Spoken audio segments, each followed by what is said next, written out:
Hello, everybody. It's Dave Life Adventures, and today I can hardly contain myself. So many of you may know, most of you probably don't know.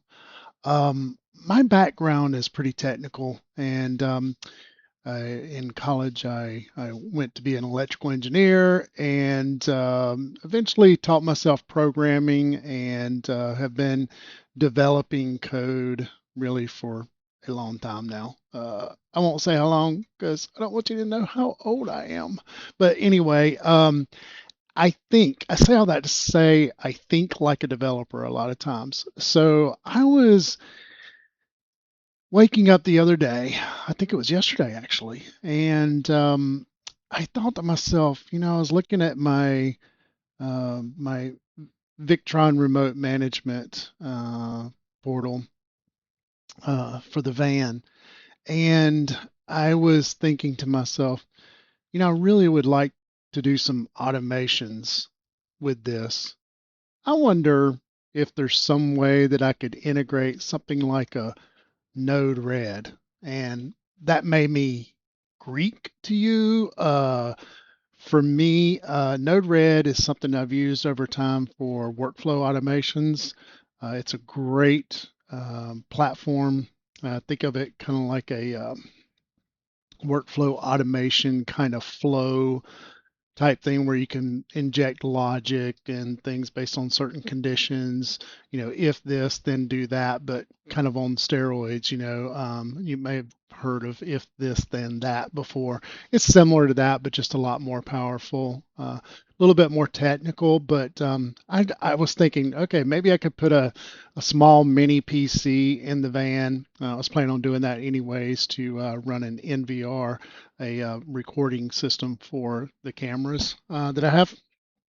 And so I was like, well, it would be easy to run a Node-RED server on that and kind of integrate it. But I didn't know really what capabilities there were as it relates to Victron ecosystem. So I did a quick search. And I mean, the first hit that come up, I about lost my mind in a good way. I discovered that Victron already has native support for Node-RED, as well as something else which we'll cover in just a few minutes. But I thought I would show you guys because you probably like me had absolutely no clue you could go this deep into the system and do some cool things. So I'll go ahead and apologize. This is going to be a little bit of a long video, but feel free to skim through to the areas where you're interested. But I figured I would do a fairly deep dive. Well, it's still kind of introductory, but for many of you, it'll feel like a deep dive, I'm sure, because it's probably the unknown. So my goal in this video is to expose you to what possibilities are there and hopefully break down some of the technical aspects of it so that it's not so daunting, for you to be able to do, because it's really not that hard at the end of the day. So we're gonna go through how do you actually enable this power on your system, and it's pretty easy actually. I found out that let's go into the remote console here. So this is like if we were at the Cerbo GX display in the van. And one of the things that you can do is go into settings here, and let's go into general. By the way, your interface may look slightly different depending on which version and how you have your display configuration set up for your Cerbo GX, but I think I'm on the latest version here right now, 3.7.3 of the firmware, and I have my display set up to be dark and the modern. There's like a new UI and a legacy UI here. And I've got mine set up for the new UI down here in the user interface. So if you haven't done that, maybe you want to take a look at this and tweak some of those things. But anyways, I digress. Let's go into here. Let's look at the firmware. And you may have noticed this strange field called image type. The reason I say strange is because probably you're thinking, well, what do images have to do with anything here? To be honest, that's kind of what I thought until I realized what this was. And oh, they're not talking about literal images. They're talking about the image of the operating system that runs on the Cerbo GX, which is, if you didn't know, is a Venus OS or Venus operating system. OS is short for operating system. And there are two different images. Think of images as like, a snapshot of the entire operating system. There's kind of like two different variations of it. There's the normal variation, and then there's what they call the large variation. So how did I get large here? You'll notice I have another tab open in my browser here for Victron Energy, and this is kind of where I went after that initial search, and I started digging through the documentation a bit. It is very detailed, so if you like looking at documentation and really understanding fully, this is a great source for this. And you'll see here that they talk about signal K and node red is what is bundled in the Venus OS large image. And so signal K is used a bit more in the boating industry. It has wonderful integration with like AIS data for like navigation type and plotting type apps that are in that space. And we won't be looking at signal K today, but we will be looking at node red. And the powerful features that it has in it is just going to probably blow your mind. But this is a great resource. You can get to it at victronenergy.com/live/venus-os, and this is a %3 A large. So you can also just do a search for Venus OS large, and this will probably be what comes up for you. So let's go back into our Cerbo GX display here. How did we enable this? Now mine's already enabled, it's already using large, but if yours says normal here, the way that you would go about doing this is go into online updates, and then right here for the image type, you would want to choose large. Most likely you have normal selected already. So you would select large, and then that's not going to just automatically make the operating system there that variation of the operating system. You're going to have to come back to this screen and do a manual check for updates. And you may already be on version 3.7.3 of the normal image, but that's okay. It's going to tell you there's an update for v3.7.3. And when you update, it will come back up as the large image. So everything's going to be the same. It's not going to destroy your settings or anything. It's just going to replace the underlying operating system to include signal K and node red. So all this will make a whole lot more sense in just a few minutes. Once you have done that upgrade, the features are not going to just show up automatically. So you'll need to come back into, I think it's general, and I think it is in the integrations. Yep, here it is. So if you are coming into settings, you go into integrations and then scroll down. After that upgrade has happened, you will see signal K here. You will see node red here. You'll also have a link to the documentation that I was just showing you that'll show right up in your display. That's probably only going to show if you're, looking at it on your computer like I'm looking at it on. It's probably not going to open up a browser on your Cerbo GX display. So you probably want to do that from your computer through VRM. Excuse me. And then there's also a link to Victron Community. But by default, both of these are going to be disabled. And what you're going to want to do is come into node red, and you will want to select this and move it to enabled. That's going to unlock the power of what we're going to go through here in just a few minutes. So that should not do anything to wreck your system. It just will enable that feature. Now, where does that feature show up? It won't show really anything on your screen here, but in VRM, when you're on desktop here, you will see a new item in your list for your particular installation of the Victron, the MultiPlus. You will see here the Venus OS large item. So we can click on this and you'll see a big button here, kind of an image button. This will get you to that documentation again that I showed earlier. It's on my tab. If you click this, it will open up the instance of Node-RED that's running on your Cerbo GX, and it will give you an interface to be able to build automations. Now, I've already built a couple of automations, but I wanted to simulate and like what you would see from the beginning. So I've got another tab open on another monitor, and I'm going to pull it over.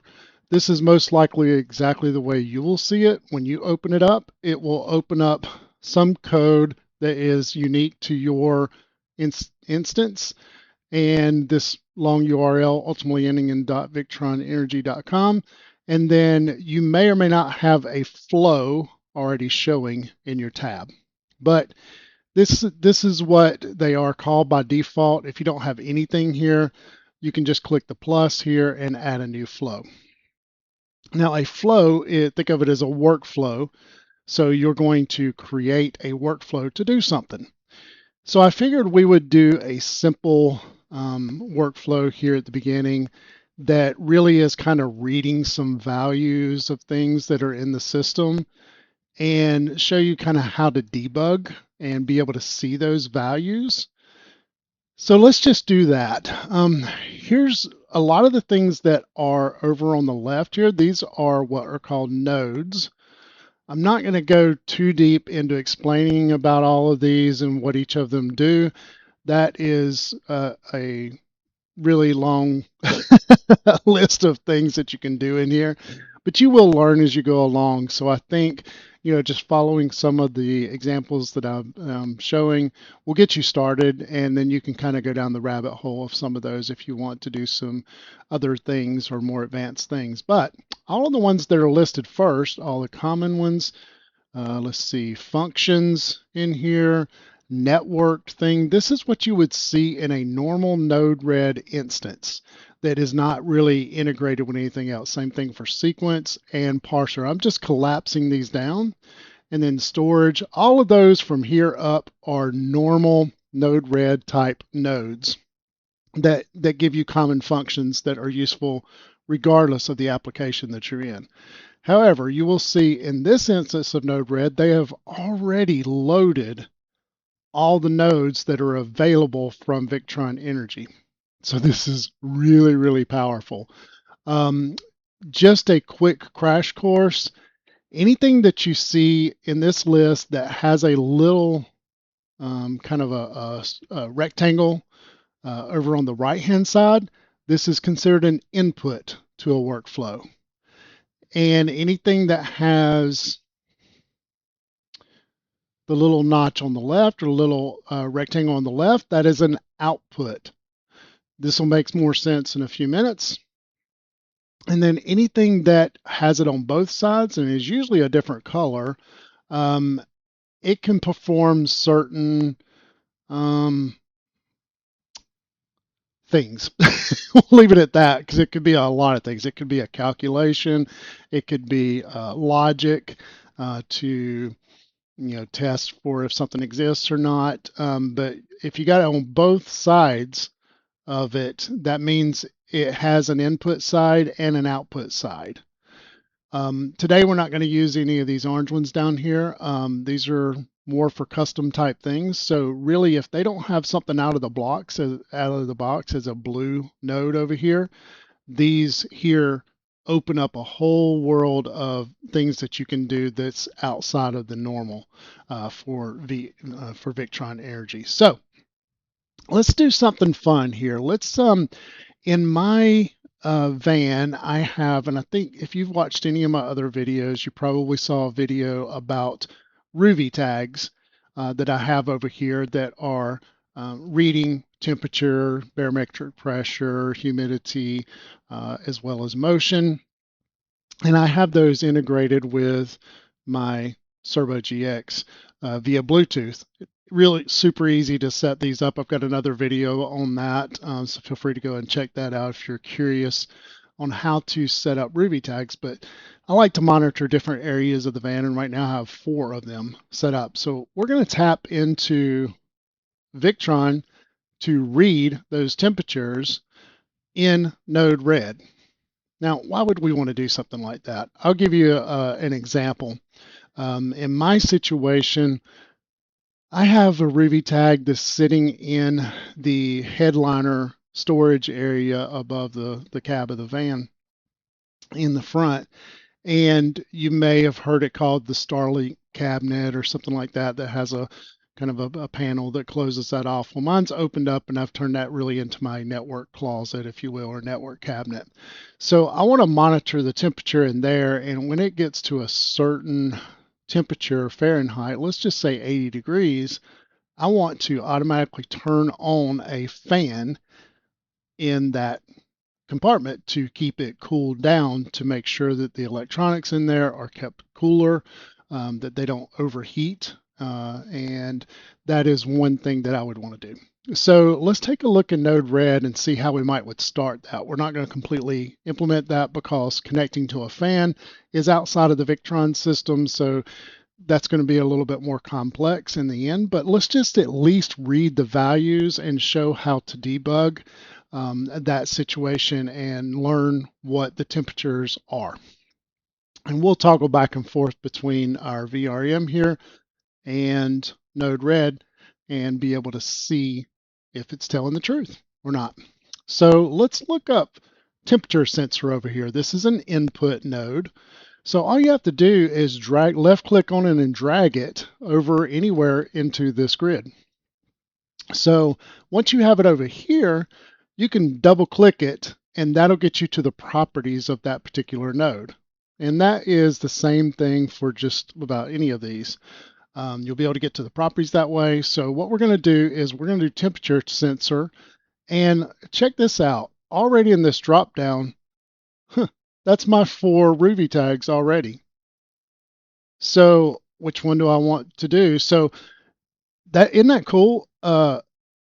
Even though these tags are Bluetooth and they're not Victron devices, because they have built-in integration with the Cerbo GX via Bluetooth, there's an awareness, and Victron is exposing that connectivity right here. I didn't have to do anything magical here. It just automatically showed up. I promise I did not do anything behind the scenes to make this work other than connect the Ruuvi tags, which were already connected, to my system. So let's just select network cabinet. And what measurement do we want? Well, check that out. We can get every type of measurement that it supports. And, it's more than just really those 4 things that I said. I mean, it's related to those 4. So acceleration X, Y, and Z is really your motion detection in the axis of the X-axis, Y-axis, and Z-axis. So it's crazy. These things are cool. Humidity, barometric pressure, and then we can read the actual battery voltage on it. So if my battery's starting to get low in that Ruuvi tag, I can monitor that here and send myself an alert that, hey, I need to replace the batteries in those. That's pretty cool, right? But we want to look at temperature.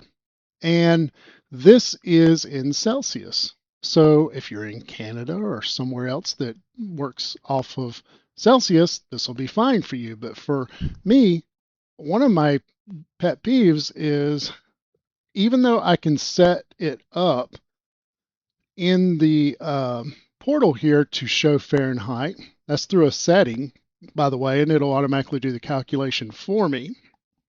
When I get notified, and what I mean by that is, let's go to the alarms here. Sorry, I'm in the wrong place. Let's go to, I think it's settings and set alarms. Yeah, so in here I have just one simple notification set up for when the garage, because I like to know what the temperature is in the garage. I have it set to notify me when it gets above 80.6, I think is what it is here. And this right here is set to be in Fahrenheit. That's wonderful. That's exactly what I want. However, when I get notified of it reaching one of these thresholds, the email that comes to me and the push notification that comes to me is in Celsius. Drives me crazy because my brain can't just quickly convert to Fahrenheit there. So that's one of the things that I want to do when I read this. I want to make sure that I see it in Fahrenheit, and I'm going to show you how to do that. Notice that now that I've selected this, down here at the bottom is a preview, and it takes it a little bit to show up once you change this, but it's already reading the temperature as 19.275. Remember, that's in Celsius. So we're going to check that in a minute and see if it's right. So let's just name this one temp network cabinet. And then let's just round it up to 2 digits. That means that it's going to only show 19.28 when I change this. So it give it a minute and it'll show up as 19.28, I believe. And then I want it to only broadcast the temperature when there are changes to the temperature. So I'm going to click this one, and then I think that's it. That looks pretty good to me. So we're going to go done. Now I haven't saved this, so to speak, and I also have not deployed it, is the terminology that Node-RED uses, to deploy it, to make it enabled, to make it active on the Cerbo GX. Because remember, Node-RED is running inside of the Venus OS large image, if you will. So it's got its own instance of Node-RED running there for you, and nothing is going to get written to that in a workable state until we actually deploy it up here. So we're going to build out a few more of these, and we'll just do all 4 of the temperature sensors. So I'll just line these up here. This one I'll double click and we'll select the fridge.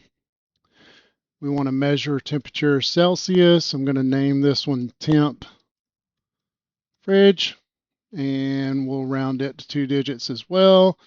We only want it to broadcast when there are changes. So if the temperature stays the same, we don't want it to just sit there and constantly broadcast that, because that just creates chatter. That you'll see in a minute when we go look at the debug data, how often it writes things, and you want to minimize that as much as possible, but still make it effective, without bloating the system too much. And that looks good to me, so we'll go done on that one. We'll drag another temperature sensor over here, and we will double click that one. We'll choose my garage, temperature Celsius, and we'll say temp garage. We'll round that one to 2 digits. Only broadcast when the temp changes, and done. And we'll do one more. And we'll double click this one. We will choose the rooftop. I've got one on the top of the van. We'll go temperature Celsius. We'll say temp rooftop. Round that one to 2 digits and broadcast only when it changes. And we'll do done. So now if we're looking at this, you may say, well, how do we know what the values are? We saw them in the preview there, but we really want to kind of test this out before we start hooking it into other things and creating these cool workflows. So what we want to do now is there is a special node in here, and I'll have to expand these back out, called debug. And this is really important to use whenever you are really just wanting to see what values are there without actually getting it to do something. So if we had this connected to cut on a fan for some, in my vision earlier of what I was explaining, if this gets to a certain temperature, I want to cut on a fan. Well, before I hook that up, I want to test my workflow. So the debug node is really helpful in doing so. So once you have that node, you can just wire it up. So I am left clicking on this little dot when it turns orange, and I am connecting it to, I am connecting it to that dot. So now that is connected. We'll use the same debug node for all of these. So I'm having a little bit of mouse issues here, so forgive me if that little pop-up starts happening again. Yep, I am dealing with mouse issues. Okay, we'll connect all those up. Now here, I can call this anything I want to, but if I want to just debug temp, I'll do that. And by default, it grabs the entire payload of information that's coming from whatever's wired into it, and it's going to put it in the debug window. That looks good to me. So I'll just title case this, do done. And then now what I can do is I can flip it over into debug. I can clear all this out, and look at there. I've got rooftop temperature coming through. I've got fridge temperature coming through. Let me just go ahead and deploy flow 1 here, because this is actually coming from another flow that I've already done this. So let me select just this one. So we're only looking at this one. All right, so let me do this, and we'll watch for temperature changes. Okay, there, it just posted temp rooftop. So that's coming from this guy right here. And notice the values are over here as well. So when you have this debug node here, you can see what's happening over here. But earlier I said something about I wanted to convert this from Celsius to Fahrenheit, right?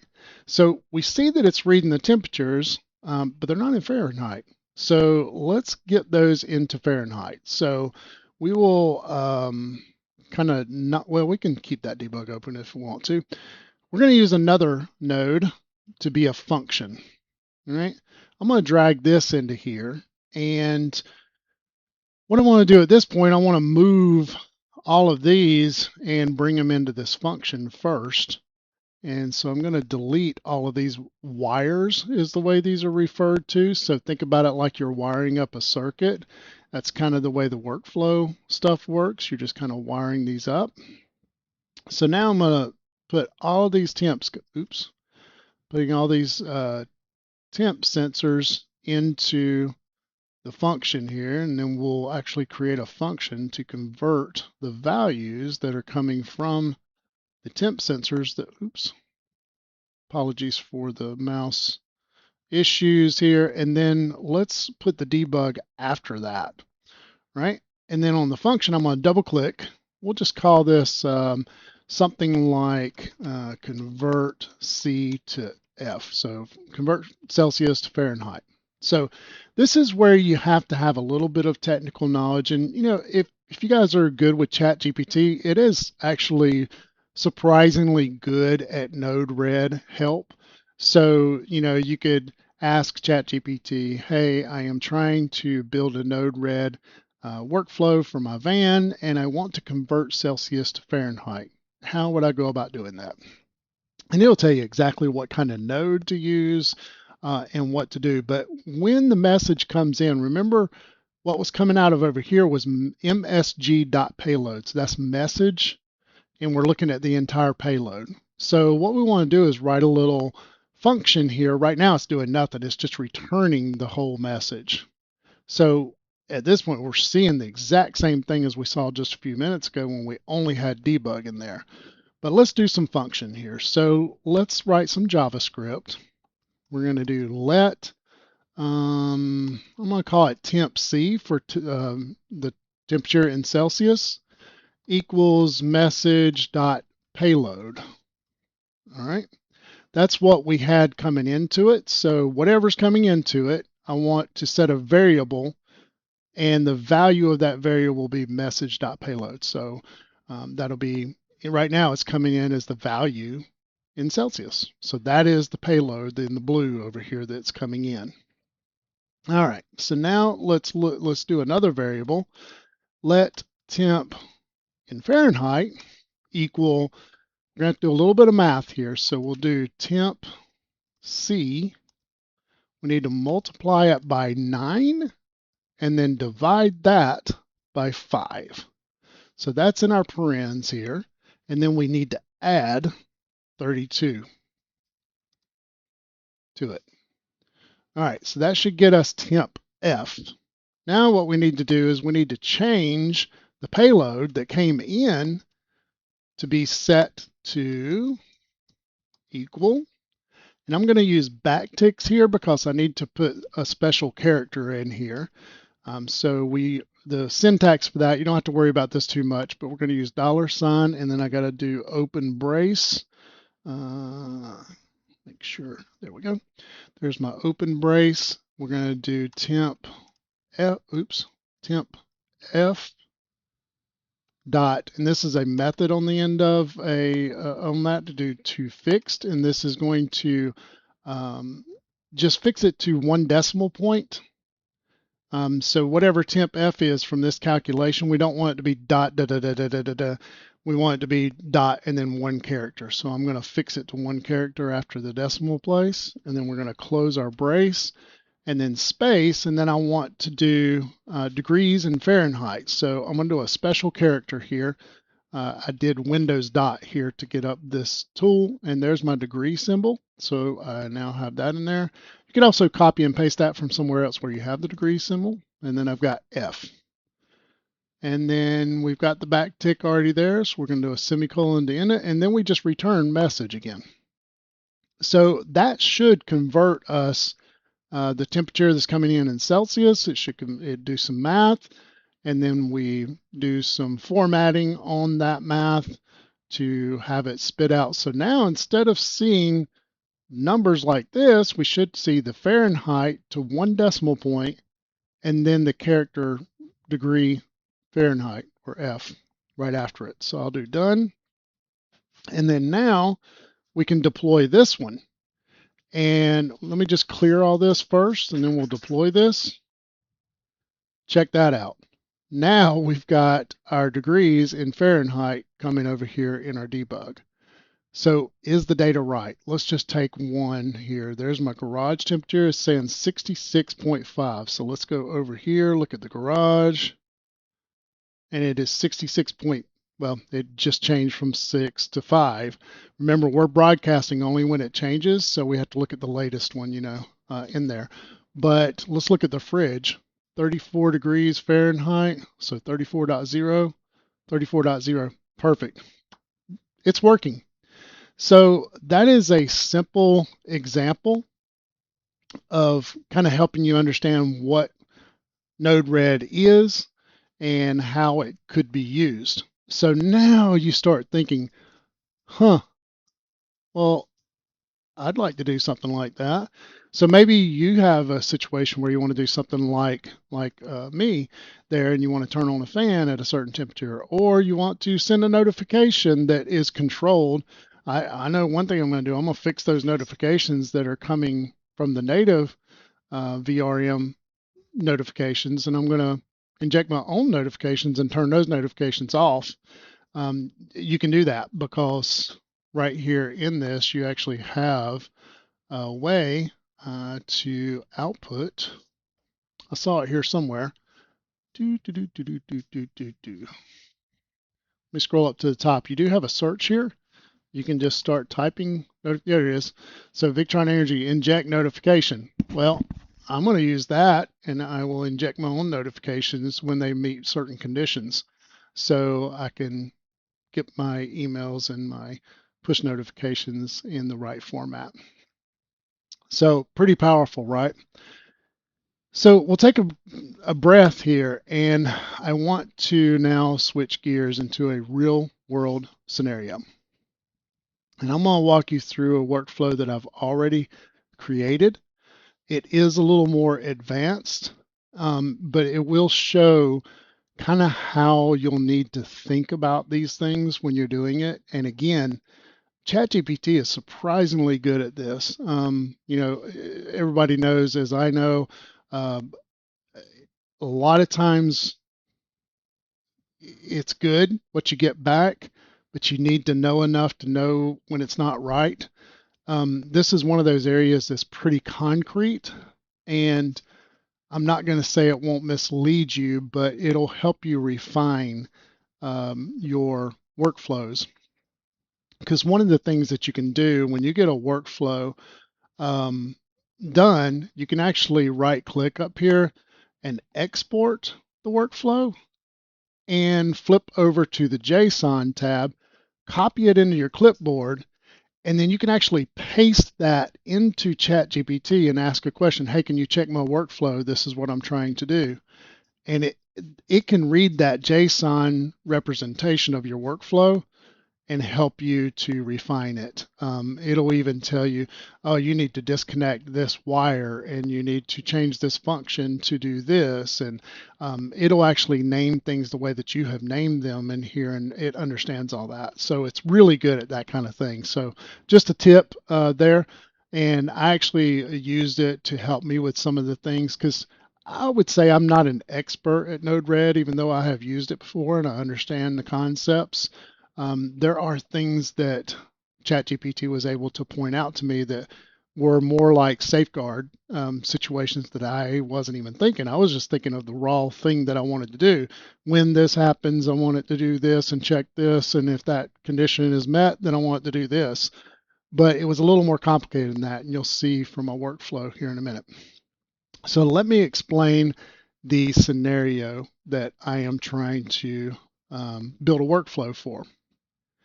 I've been wanting to do this ever since I got the van, but other projects have just taken precedent. And honestly, not knowing that Node-RED was in here was something that I knew I was going to have to go down a rabbit hole probably to figure out. But oh my gosh, I'm so excited because Node-RED was the answer to this. So let me explain the scenario. I'm at home right now, and I have my van plugged into shore power. It is on a 15 amp circuit, which is not relevant to this particular situation. Well, it is a little bit relevant. Yeah.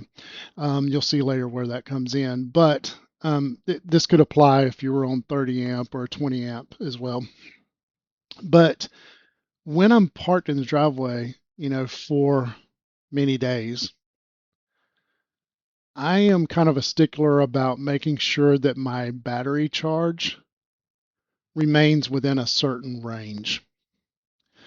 And the main reason is because I don't ever want to fully deplete my batteries, especially some of the things we've learned recently about the Battleborn Game Changer 3 heated, needing to wake them up and what that actually is doing. It concerns me a bit. There will be situations where yours are going to deplete probably all the way, and it's fine, but I like to control that when I'm at home, especially for multiple days, because these batteries are going to discharge, right? I like to leave my internet on the whole time. Right now, I just have my PepLink router running, and it's working off a mobile signal.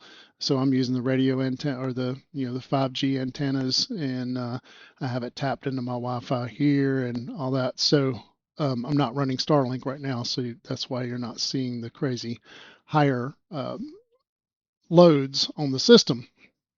But because I leave all that stuff running all the time, and I have cameras inside and cameras outside and all that, it's going to drain, after a few days. And I want to catch it when it hits 30%, and I want to flip it on to shore power.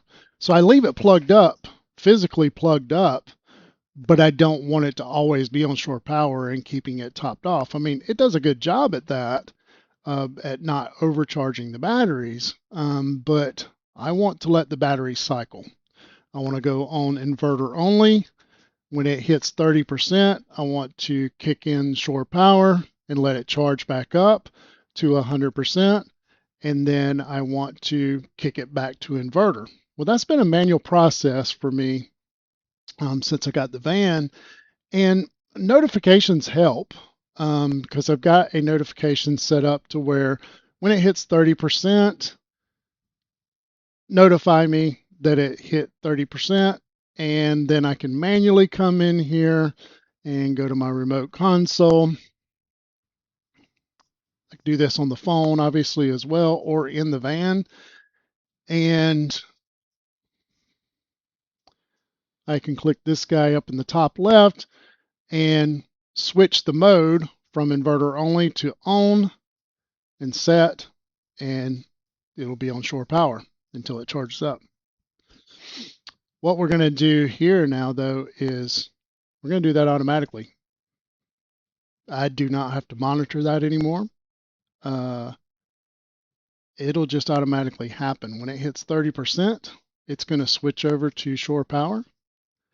But it's only going to switch over to shore power if I physically am connected to shore power and there is enough voltage at the physical AC input, which is the smart plug on the side of the van, right? I'm not checking the mode or anything like that. I'm really measuring voltage at the input. And if that voltage is over a certain amount, then I will assume that I am plugged into shore power, and I will flip it over to shore power when it hits 30%. When it gets to 100%, I will wait. Right now I've got it set to 30 minutes, but that may be tweaked a little bit in the future. But right now, 30 minutes, just to give it time to synchronize the SmartShunt. And because I've noticed sometimes that takes a little bit. After it's reading 100%, the voltage may not be up to where it needs to do the synchronization. So waiting 30 minutes right now. And if those conditions are met, then it will kick it into inverter only. So no longer will I have to manually monitor that, depend on notifications coming in, worrying about where I'm at. Do I have access to even be able to get to it? That kind of thing. I don't even have to run my internet anymore in the van if I don't want to, because the main reason I was doing that is to be able to monitor this stuff. Well, it'll be completely closed system, and Node-RED, remember, is running on your Cerbo GX, so it's inside the van. It doesn't need, that to be able to control it.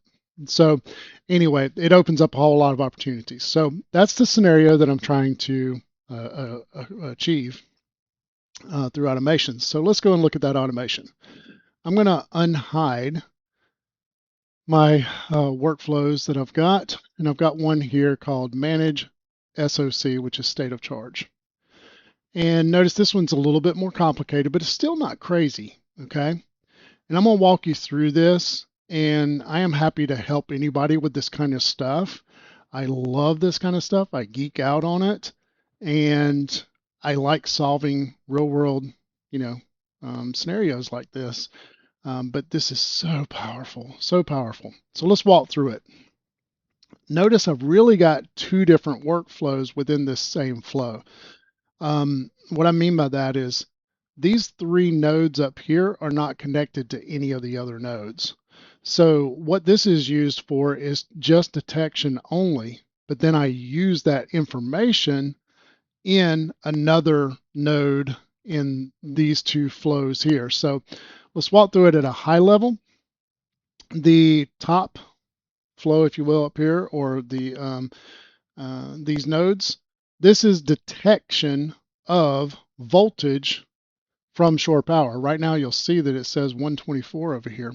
As a matter of fact, let me, over here in the debug window, let me just select manage state of charge. And that way you can see what's going on over here before we get too deep into it. But notice it has a lot of detections that are happening. I'll just clear all that out so you can kind of see it as it's really happening.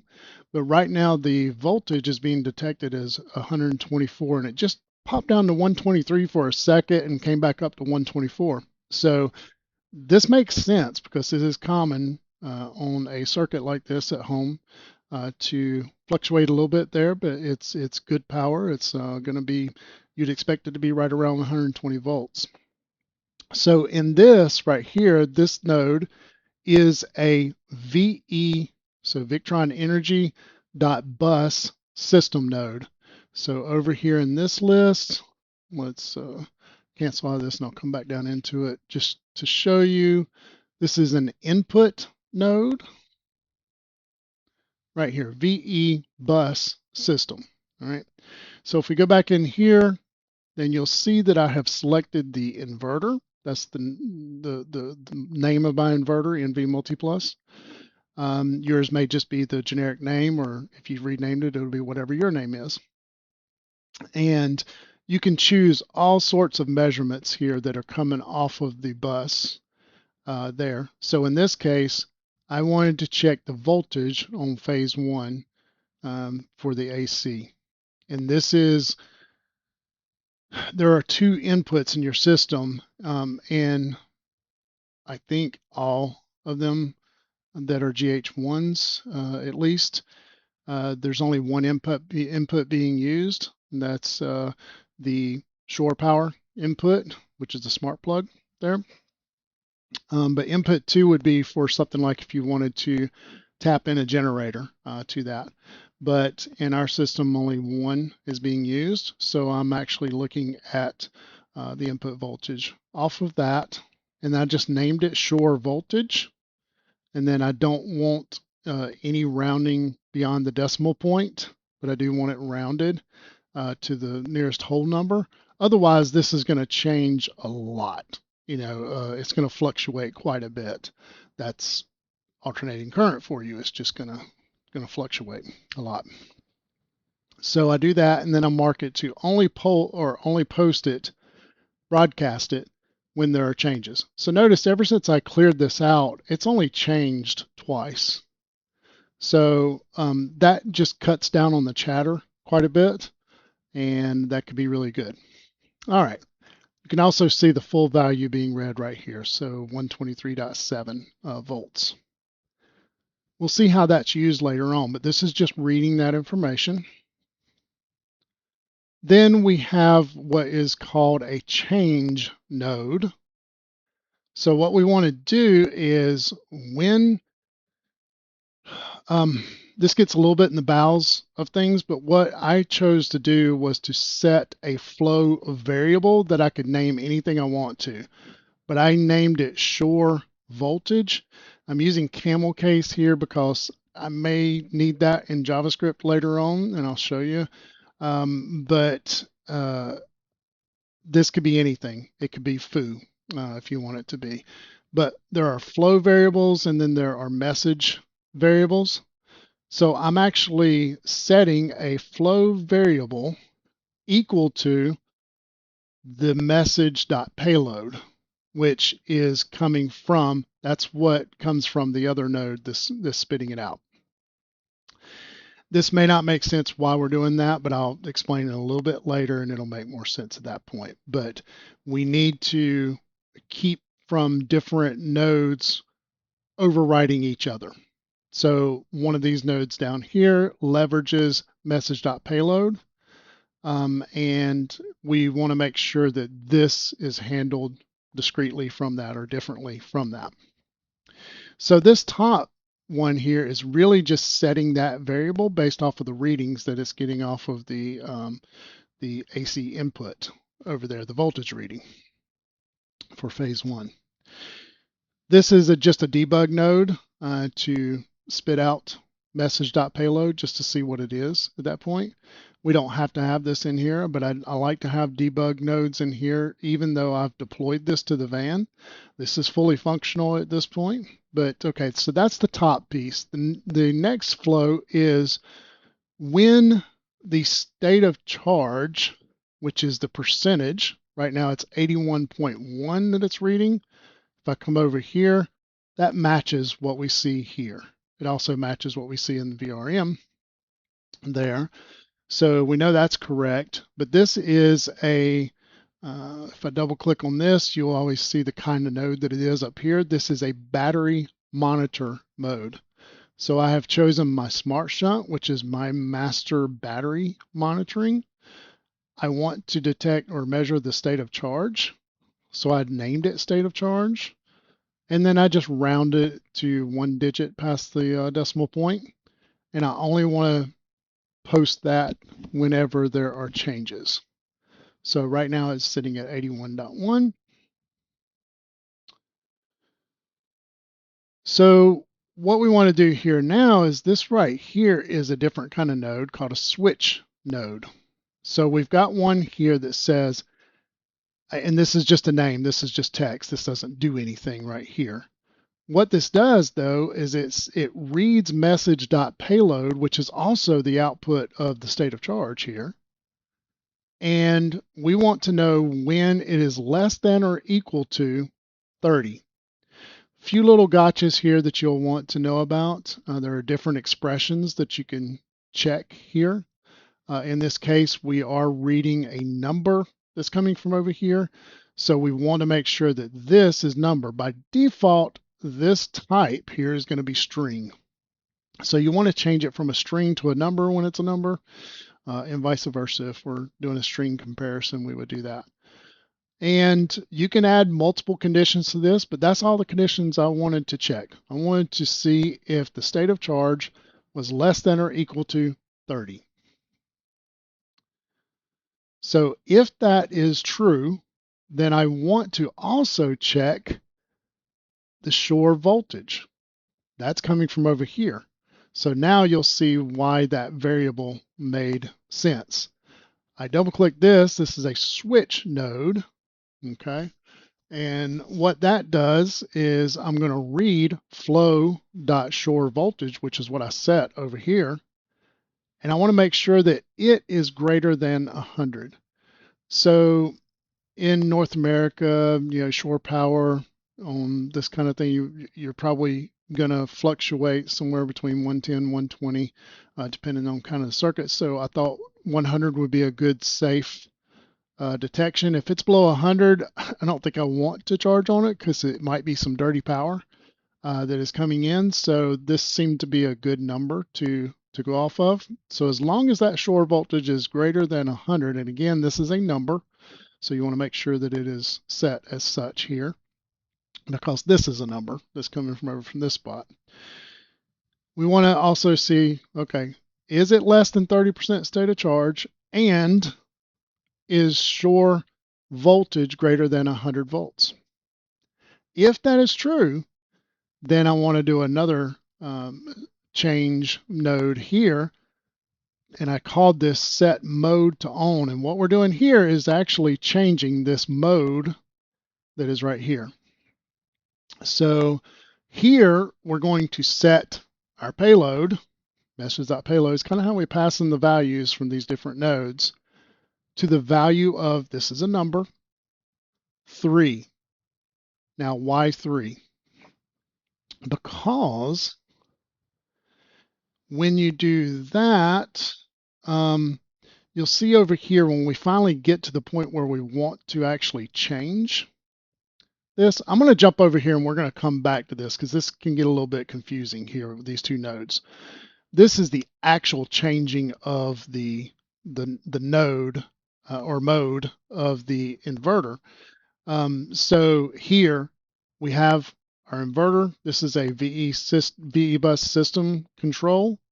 A little bit different than the VE.Bus system that we used earlier as an input. This is actually controlling the system via the Victron Energy bus.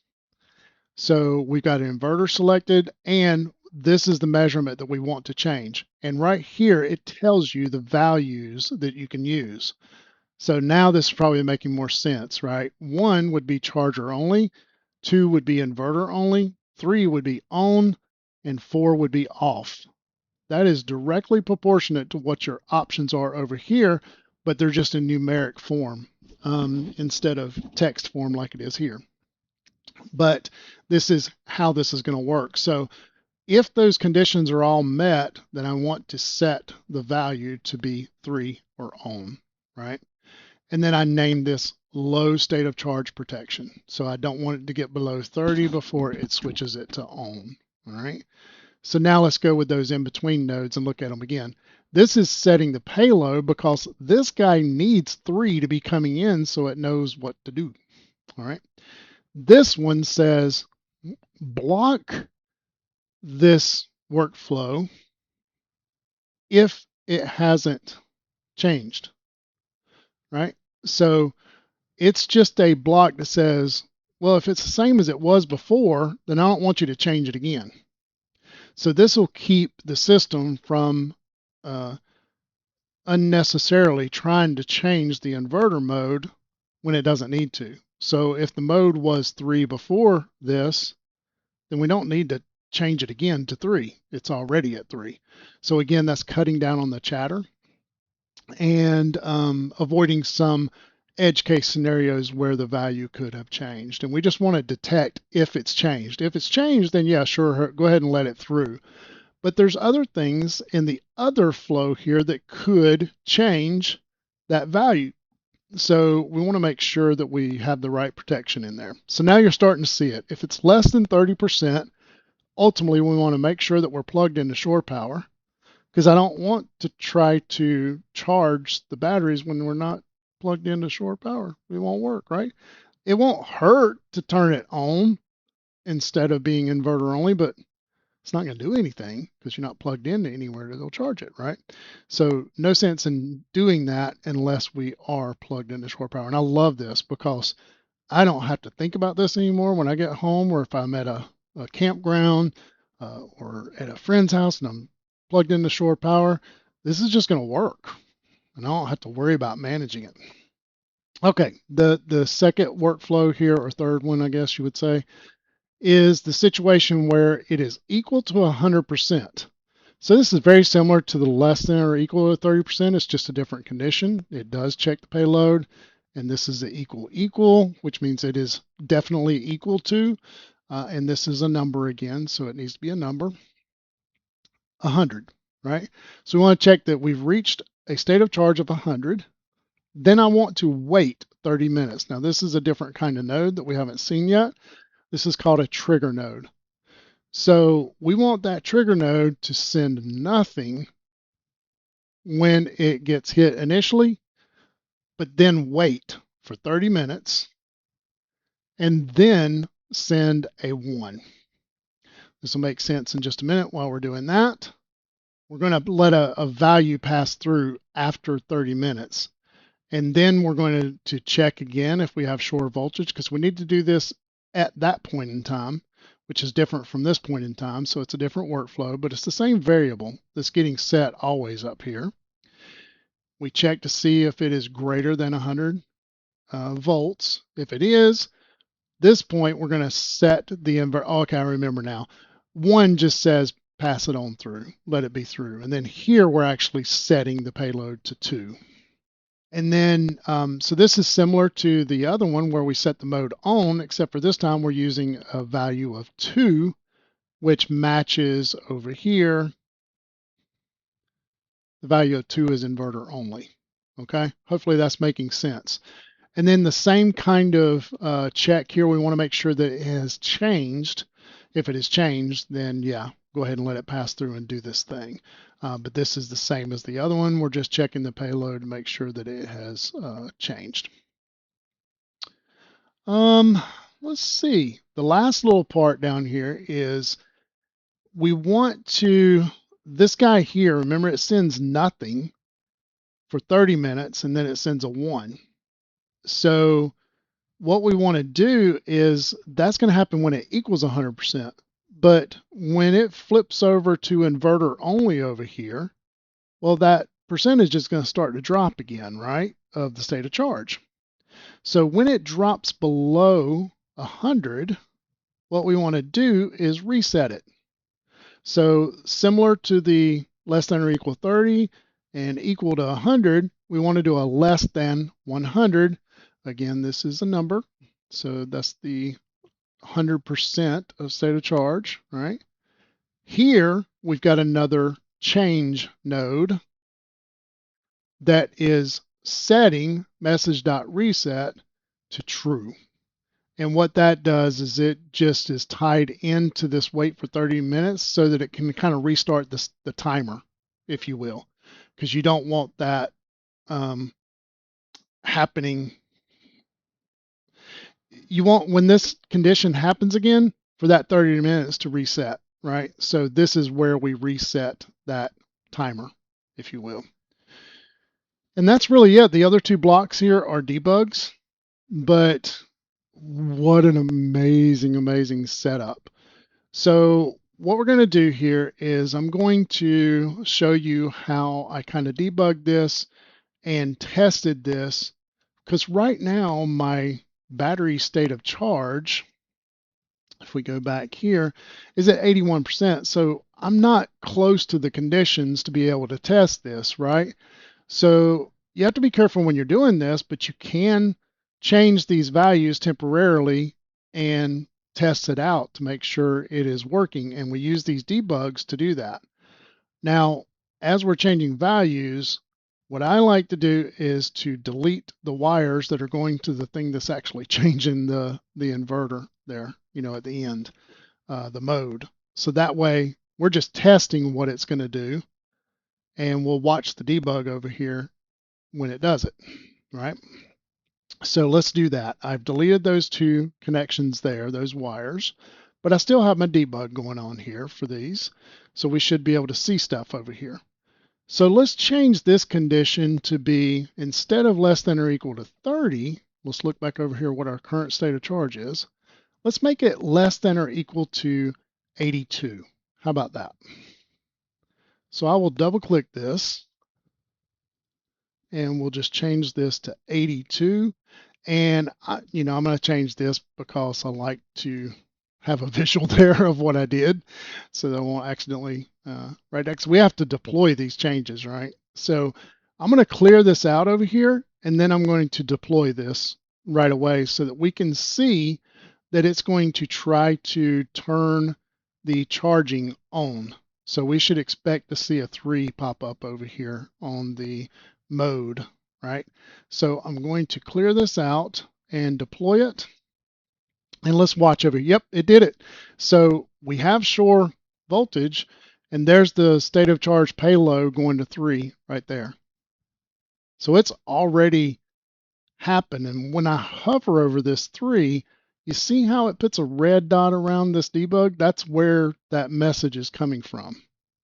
So this debug here is writing out message.payload, which is right here. Message.payload gives me the type of it, and there's the value, right?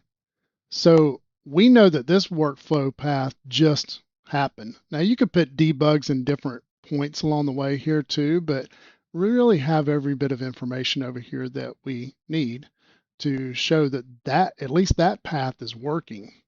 So now I can change this back and know that that's good, because I want that to be at 30. And we'll do done. And I can connect this one to here. All right. I'm going to clear this out and I'm going to deploy it. All right. So notice it's only showing us voltage. It didn't pass along anything like that because that hasn't happened yet. We haven't met the conditions because we're at 81%. That's in between 30 and 100. So we wouldn't expect anything to happen. I mean, oh my gosh, does this blow your mind or what? It's really amazing stuff that you can do here. So I'm really curious. If you like this kind of content, let me know. Comment below, hit the like button, subscribe. Really let me know in the comments below if there are particular ideas that you have of things that you want to do. Fantastic solution, and kudos to Victron for including something as powerful as Node-RED and being able to allow us to do these awesome automations in the system. Hope you like it. Let me know if you have questions. I'm happy to help anybody. If there's ideas that you have and you want to kind of bounce ideas off of, I'm happy to connect anytime to talk through this. I know I'm going to be playing with this quite a bit, but I'm super excited that this first automation that I've got here is working like a charm. And even Clopper is excited about it. I don't know if you guys can see my dog down here, but he's excited about it too because I won't be stressing out about what the state of the van is and is it on shore power, is it offshore power, and I can just really optimize my charge of the batteries and what range it's charging those in. So I know this is a long video, but I hope you enjoyed it and look forward to more great videos in the future. Let me know if you have ideas. Happy to help. Take care and have a good day.